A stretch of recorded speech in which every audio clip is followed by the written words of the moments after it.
When I was 7, my mother slipped out of my life like a whisper, leaving me with my Aunt May in a quiet Ohio town, her only goodbye a vague promise to return after finding her way.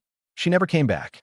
Now, at 25, her new husband is fighting to seize the trust fund she left in my name, and Aunt May is ready to battle to her last breath to protect it. This is the story of how I navigated abandonment, loss, and a relentless struggle for what was rightfully mine, all while clinging to the family who became my home. My earliest memories of my mother are like fragments of a watercolor painting, vivid but blurred at the edges. I see her dark hair cascading over her shoulders, hear her humming Loretta Lynn songs while she folded laundry, feel the warmth of her laughter that could make our tiny apartment feel like a haven. Those moments were rare like fireflies in a jar, and by the time I was 7, they were all I had.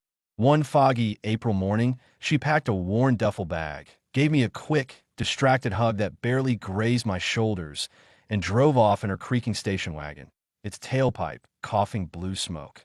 She left me with Aunt May, her older sister, in a 2-story house on Willow Street, where the air smelled of damp grass and motor oil, and the sycamores cast dappled shadows on the cracked sidewalk. Aunt May was a nurse at the county hospital, her life a tapestry of night shifts, sensible sneakers, and a quiet strength that held everything together. Her husband, Uncle Ray, was a mechanic, his hands perpetually stained with grease, his voice a low rumble that carried steady kindness. They had no children, so I became their unexpected charge, a role they embraced with a love that anchored me through the years. As a child, I hounded Aunt May with questions about my mother. Where is she? Is she coming back soon? Her answers were soft, guarded, her hazel eyes dimming with a sorrow I was too young to name. She's sorting herself out, Ellie. You just keep being your bright self. But being bright was hard when I felt like a discarded toy. I'd lie awake in my attic bedroom, the slanted ceiling lit by a single glow-in-the-dark star, wondering if I'd driven her away. Was I too clingy? Too loud? Too much? I'd replay our last moments, searching for clues in her hurried hug or the way she avoided my eyes. By 12, I stopped asking. Aunt May's silences, heavy with unspoken truths, told me my mother wasn't returning, and I learned to bury the hurt beneath the rhythm of school, chores, and the small routines that kept me tethered to the present, like a bruise hidden under long sleeves. Aunt May and Uncle Ray weren't wealthy, their lives stitched together with modest paychecks and careful planning, but they poured their hearts into raising me. They weren't effusive, didn't smother me with hugs or long talks, but their love was woven into the fabric of our days. Aunt May would slip an extra apple into my school bag, even when the grocery budget was razor thin, her fingers lingering as she zipped it shut. Uncle Ray would let me perch on a milk crate in his garage, handing him wrenches while Neil Young's voice rasped from his old boombox, his gruff explanations of carburetors doubling as life lessons. They ensured I had clothes that weren't hand-me-downs, library books to devour, a bed with a quilt Aunt May had pieced together from thrift store scraps, its patches a kaleidoscope of faded florals and plaids. I remember my 9th birthday, when Aunt May saved for months to buy me a secondhand skateboard, its deck scuffed but sturdy, the wheels of vibrant blue. I rode it down Willow Street until dusk, the wind in my hair making me feel like I could outrun the ache in my chest. That's who they were, people who stretched their limited means to make me feel whole, who showed me I was worth their effort, even when the world felt unsteady. School was my sanctuary, a place where I could anchor myself in the certainty of facts and formulas. I excelled at everything, algebra, literature, science labs, because it gave me control in a life that often felt like a kite caught in a storm. My teachers noticed, pinning gold stars on my assignments and slipping me extra books to read. Mrs. Callahan, my 5th grade teacher, gave me a worn copy of A Wrinkle in Time, saying, "You're a thinker, Ellie. Don't let anyone dim your light." I devoured it, imagining myself as Meg, brave and searching for answers. Aunt May nurtured my drive, even when her shifts left her swaying with exhaustion. She'd sit with me at the kitchen table, her coffee gone cold, helping me memorize state capitals or untangle geometry proofs, her tired eyes brightening when I got an answer right. "You're going to do great things, Ellie," she'd say, her voice thick with conviction, her hand squeezing mine. I clung to that, not just for myself, but for her and Uncle Ray, who'd given up so much to keep me steady, extra shifts, skipped vacations, a life reshaped to fit my needs. But life wasn't all gold stars and skateboards. While I was 13, Uncle Ray developed a cough, a deep, guttural sound that seemed to rattle his whole frame. We thought it was a stubborn cold, maybe bronchitis from the garage's damp air, but it lingered, growing harsher with each passing week. Aunt May finally dragged him to the clinic, her jaw tight with worry, and the diagnosis landed like a sledgehammer. Lung cancer, stage 3, aggressive and unrelenting. I was too young to grasp the medical terms. Metastasis, chemotherapy, prognosis, but the fear in Aunt May's eyes was a language I understood. Uncle Ray, who'd always been a quiet giant, broad-shouldered, steady-handed, the man who could fix anything, began to fade. His skin took on a grayish pallor, his breaths grew shallow, and his once firm grip weakened. He stopped working at the garage, his toolbox gathering dust, and the medical bills piled up like autumn leaves, each one a brick in a wall we couldn't climb. Aunt May took on double shifts, her face growing gaunt, her steps heavier, but it was like trying to bail out a sinking ship with a teaspoon. I did what I could to help. I got a job after school, wiping tables at Rosie's Diner, a greasy spoon where truckers and locals swapped stories over burnt coffee. The pay was meager, but I'd bring home every dollar, slipping it into the jar Aunt May kept on the counter for emergencies. I'd handle chores, scrubbing pots until my knuckles reddened, mowing the lawn until sweat stung my eyes, anything to give Aunt May a moment's rest. But no matter how hard I tried, it never felt like enough. I'd find her late at night, hunched over a calculator at the dining table, surrounded by hospital invoices, insurance denials, and scribbled budgets, her fingers trembling as she punched in numbers. "We'll figure out," she'd say when she caught me watching, forcing a smile that didn't reach her eyes, but her voice was frayed, like a rope stretched to its limit. Uncle Ray's hospital stays grew longer, each one stealing more of his strength. I'd sit by his bedside in the sterile room, the air thick with antiseptic, reading him articles from Popular Mechanics or chatting about school, my voice overly bright to mask the fear clawing at my chest. He'd nod, his eyes half closed, managing a weak smile that broke my heart. The monitors beeped, the floor dripped, and I pretended we were just talking in the garage, but the truth was a weight I couldn't shake. At 16, Uncle Ray was gone. He passed in a hospital, in the hushed hours before dawn, his breath fading into silence as the first light crept through the blinds. Aunt May didn't cry, not in front of me, but her face was a mask of grief, her eyes hollowed out by loss, her hands gripping his still fingers like she could pull him back. I stood beside her, my throat tight, my own grief a tangled knot I couldn't unravel. There were no words, just the heavy silence of a world forever changed. The house became a museum of his absence, too quiet, too vast. His work boots sat by the back door, caked with garage dust, their laces frayed. His favorite flannel hung on the armchair, still smelling faintly of motor oil and aftershave.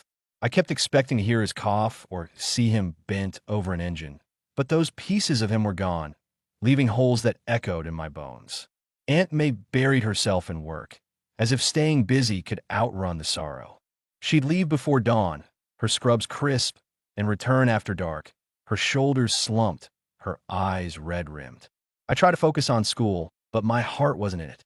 My grades slipped, not enough to fail, but enough to draw concerned notes from my teachers, their handwriting neat and worried. They'd ask if I was okay, and I'd nod, muttering, just tired, because explaining the weight of loss felt like trying to describe a storm to someone who'd only seen sunshine. I wasn't okay. I was angry. Angry at my mother for abandoning me, at Uncle Ray for dying, at a world that seemed to thrive on taking. I started skipping classes, gravitating toward a group of kids who hung out behind the school's maintenance shed, passing around cheap cigarettes and cans of soda spiked with pilfered whiskey. They weren't delinquents, just adrift, their bravado a mask for their own hurts.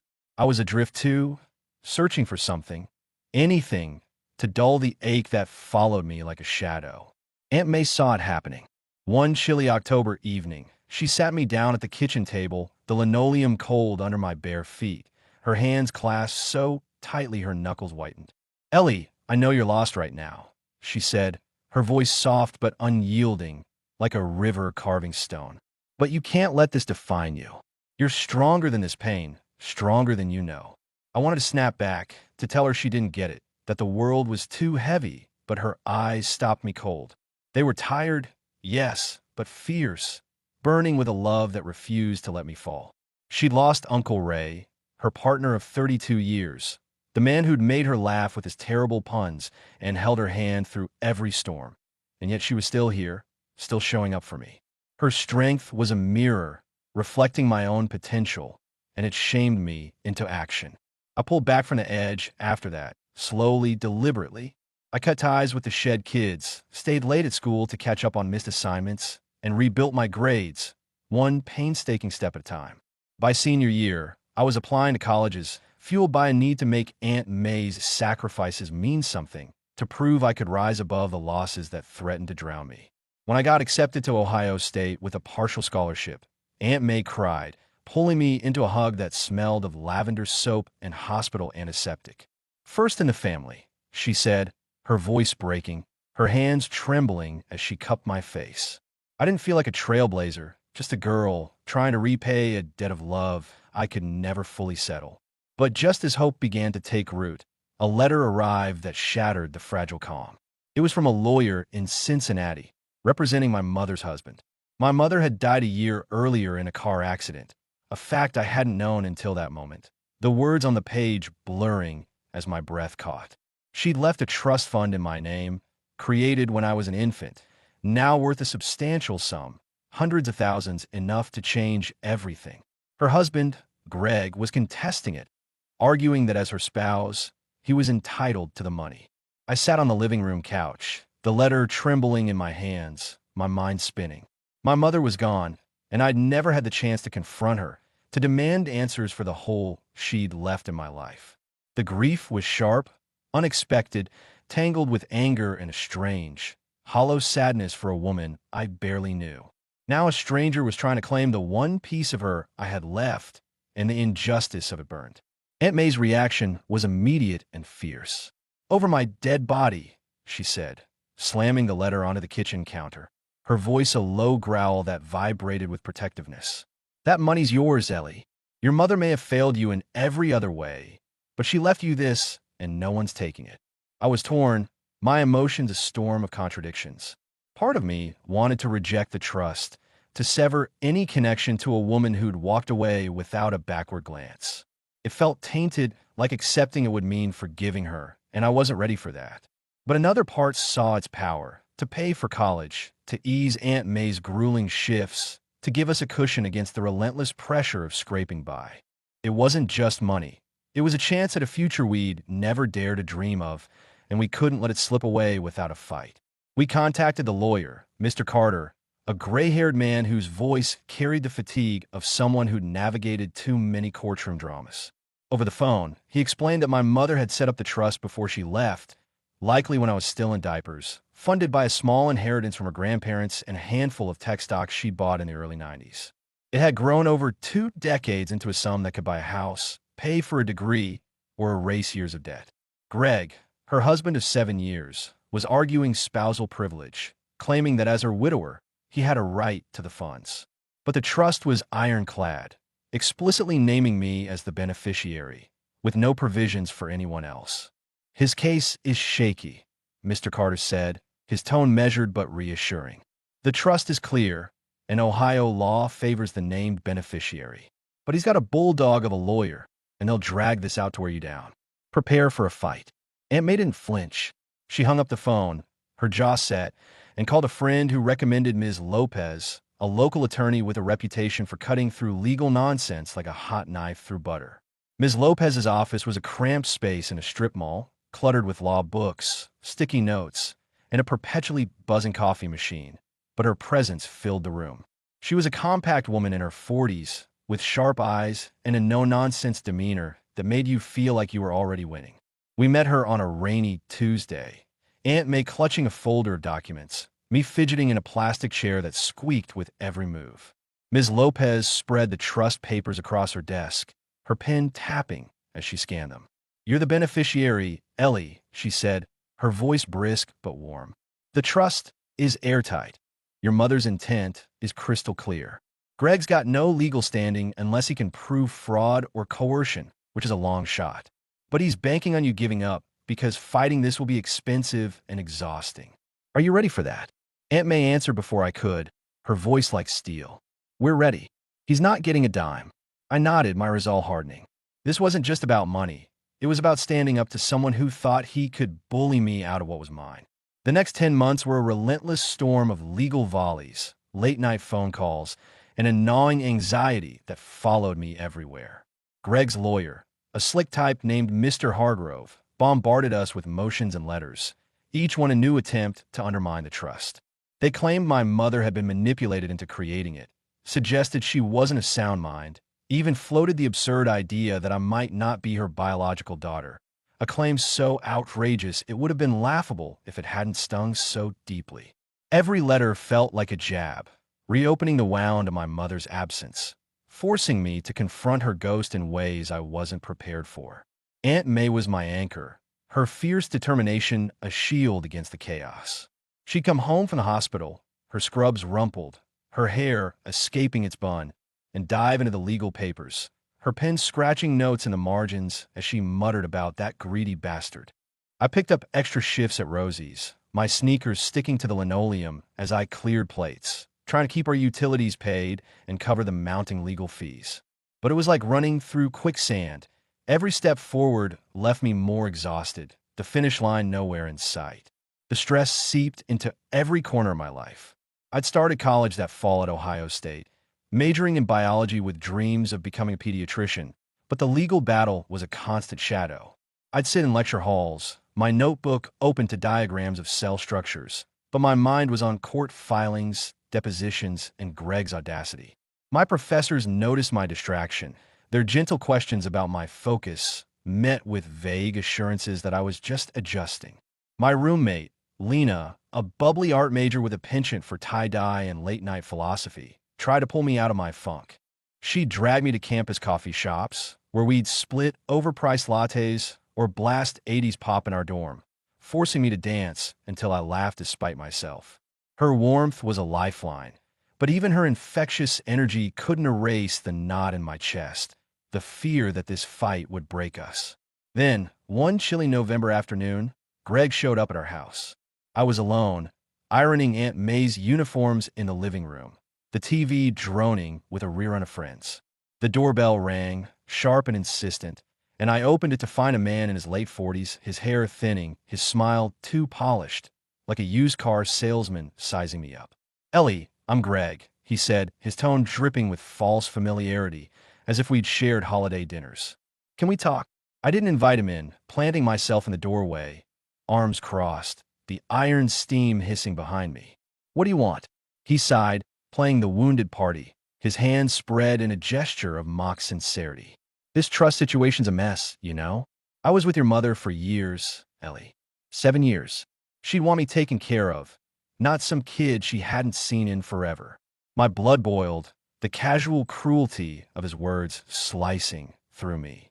"She left it for me," I said, my voice steady despite the anger roaring in my ears. "Not you." His smile tightened, revealing a flash of something harder, greed, desperation, a man who saw me as an obstacle, not a person.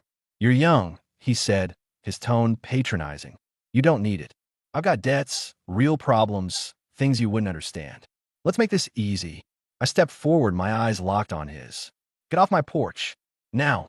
He hesitated, like he thought he could charm me, his gaze flickering to the house as if calculating its worth. Then he turned and walked away, his footsteps crunching on the gravel drive. I locked the door, my hands trembling, and sank to the floor, the weight of his intrusion pressing down like a physical force. I called Aunt May, my voice shaking as I recounted every word.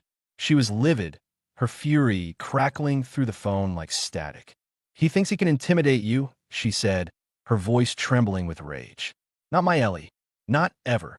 She left work early, her car screeching into the driveway an hour later, and we called Ms. Lopez, who filed a restraining order the next morning, her tone clipped with indignation. "He's crossed the line," she said, her pen tapping furiously. "This shows he's desperate." We're going to bury him. But the encounter rattled me, leaving a lingering unease that made me check the locks twice before bed and jump at every unexpected noise. The fight was no longer just legal. It felt personal, a violation of the safety Aunt May had worked so hard to build. One snowy February night, I hit rock bottom. I was in my dorm, surrounded by biology textbooks, trying to memorize the Krebs cycle for an upcoming exam, when the weight of everything crushed me. My mother's death, a wound I hadn't had time to process, throbbed with fresh pain. Greg's manipulation, his audacity to show up at my home, felt like a betrayal of the memory I barely had of her. The endless legal slog, with its mounting costs and uncertain outcome, loomed like a storm cloud. I called Aunt May, sobbing so hard I could barely speak, the phone slippery in my hand. "Maybe I should give up," I said, my voice breaking. "Let him have it. It's not worth this." Her voice came through the line, steady and fierce, a lighthouse in the dark. "Ellie, listen to me. That money's yours, not just for what it can buy, but for what it means. Your mother left you, but she left this too, and it's your right. It's her apology, her way of saying she owed you. You're not giving up because you're stronger than him, stronger than this fight. You're my girl, and we don't quit." I clutched the phone, her words stitching me back together, her love a tether pulling me back from the edge. She was right. This wasn't just about dollars. It was about claiming my place, about honoring the life Aunt May and Uncle Ray had fought to give me, about proving I wouldn't be broken. The tide began to turn after that, slowly but unmistakably. Greg's lawyer, Mr. Hargrove, tried increasingly desperate tactics, filing motions that claimed my mother had been coerced into the trust by her parents or had intended to revise it before her death. Ms. Lopez was a force, dismantling their arguments with surgical precision. She unearthed bank records showing my mother's deliberate contributions to the trust, secured a notarized letter from the original attorney who drafted it, and even tracked down a former neighbor who'd witnessed my mother's pride in setting it up for her baby girl. Each piece of evidence was a brick in our defense, and by April, Greg's case was crumbling, his claims exposed as flimsy and speculative. The judge, a stern woman with a no-nonsense demeanor, grew visibly impatient with Hargrove's theatrics, her rulings leaning in our favor. One afternoon, Ms. Lopez called with news that stopped me in my tracks. I was in the campus library, surrounded by the hum of fluorescent lights and the rustle of pages, when her voice came through my phone, tinged with cautious optimism. "They're offering a settlement," she said. 50-50 split, no further contest. They know they're losing, Ellie. This is their way out." I sat back in my chair, the phone pressed to my ear, stunned. After nearly a year of fighting, they were ready to concede. I drove to Aunt May's that weekend, the familiar route along Route 33 a blur of budding trees and early spring light. We sat at her kitchen table, the trust documents spread out like a battle map, their edges worn from months of handling. Aunt May poured us tea, the steam curling in the air, and we weighed our options. "Take it," she said, her eyes steady, her voice firm. "It's what you're owed, and it's enough to make a difference. You've fought hard, Ellie. You don't need to prove anything more." I nodded, a wave of relief washing over me, mingled with a strange sense of anticlimax. I braced for a courtroom showdown, but this was quieter, more practical. We signed the agreement, and within a month, half the trust was mine, a sum that paid off my tuition, settled Aunt May's overdue bills, and gave us a cushion we'd never had. It wasn't a Hollywood victory, no swelling music or tearful embraces. It was softer, like the moment you step out of a storm and feel the sun warm your skin, the world suddenly lighter. The money changed things in ways both tangible and subtle. Aunt May cut back to part-time shifts, her face losing some of its etched worry, her laughter returning in small, precious bursts. She started taking morning walks, her sneakers crunching on the gravel paths of the town park, and joined a knitting group, her needles clicking as she crafted scarves for charity. I focused on school, my grades climbing as the legal weight lifted, my dreams of medical school feeling less like a fantasy and more like a plan. The trust covered textbooks, lab fees, and a used Honda Civic that didn't sputter on cold mornings, letting me visit Aunt May on weekends without the hassle of bus schedules. It wasn't about luxury, it was about options, about breathing room, about a life no longer defined by the constant fear of falling behind. I spent a lot of time thinking about my mother after the settlement, grappling with the paradox of her absence and her legacy. I had no answers about why she left, no closure beyond the trust itself, which sat in my bank account like a silent confession. I didn't forgive her, not fully, but I began to see her as more than the woman who'd walked away. She was a person, flawed and broken, shaped by struggles I'd never know. The trust was her attempt at redemption, a gesture from a woman who'd lost her way, but hadn't forgotten me entirely. I chose to accept it, not for her sake, but for mine as a tool to build the life she'd never given me. I found a photo of her in Aunt May's attic, tucked in a box of old papers. A candid shot from when I was 3, her smiling as she pushed me on a swing, her eyes bright with a joy I couldn't reconcile with her departure. I kept it in a drawer, not out of love, but as a reminder of the complexity of her story and of my own. College was a marathon, even with the trust fund support, a grueling blend of late-night study sessions, lab experiments, and the quiet pressure of carving my own path. I dove into my biology major, spending hours peering through microscopes at cell samples, my fingers stained with dye, my notebooks filled with frantic scribbles.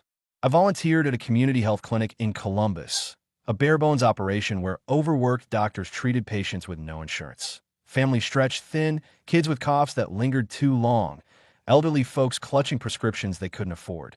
The work was exhausting, emotionally and physically, but it felt like my calling, a way to honor Uncle Ray's quiet strength, his knack for fixing what was broken, and Aunt May's tireless care, her life spent tending to others. I'd hold a toddler's hand during a shot, or translate a doctor's instructions for a Spanish-speaking mother, and feel a spark of purpose that kept me going, even when my body ached from standing all day. The trust fund was a lifeline, covering textbooks, lab supplies, and the rent for a cramped apartment I shared with Lena, its walls plastered with her vibrant paintings. It paid for a reliable laptop that didn't crash during research papers and a used Civic that hummed reliably on my drives to Aunt May's. It wasn't about extravagance. It was about freedom, the ability to chase my dreams without the constant dread of debt or eviction. Aunt May sold the old house on Willow Street, its creaky floors and sagging porch too big for one, and moved to a tidy cottage 10 miles from campus, its front yard a riot of marigolds and lavender. She'd tease me about my study marathons, saying, "You're going to save the world, Ellie, but don't forget to eat." And I'd laugh, rolling my eyes, but her pride was a fuel that never ran dry. We'd spend Sundays together, cooking spaghetti from Uncle Ray's old recipe, or sitting on her porch with iced tea, watching fireflies blink in the dusk, our conversations weaving between memories and plans, her voice a steady reminder that I was never alone. I graduated with honors. My name called at the ceremony to a roar of applause from Aunt May, Lena, and a handful of friends who'd become my chosen family. I landed a job as a research assistant in a lab at Ohio State, studying genetic markers for rare diseases, a role that was both thrilling and tedious. Hours of pipetting samples, analyzing data, and wrestling with finicky equipment, punctuated by moments of discovery that made it all worthwhile. It was a stepping stone to medical school, a goal I'd held since high school, when a biology teacher had shown me how a single cell could unlock the secrets of life.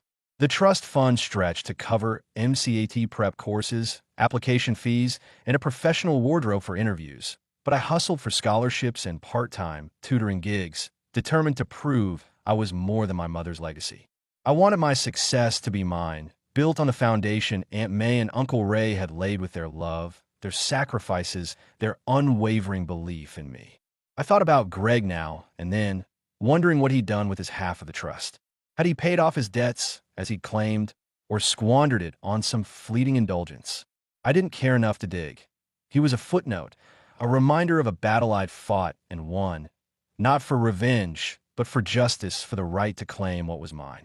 My mother occupied more space in my mind, her absence a wound that had scabbed over but never fully healed. I'd pieced together fragments of her life from Aunt May's reluctant stories, her restless spirit, her struggles with depression, her inability to stay rooted. She wasn't a villain, just a woman who couldn't carry the weight of her own choices. The trust was her apology, imperfect and incomplete, but real. I kept that photo of her, the one from the swing, in a frame on my bookshelf, not out of sentiment, but as a marker of my journey, a reminder of where I'd started, of the mother I'd lost, and of the woman I was becoming. At 28, I'm deep in the grind of medical school applications, working in the lab, and saving every dollar for the road ahead. The process is daunting.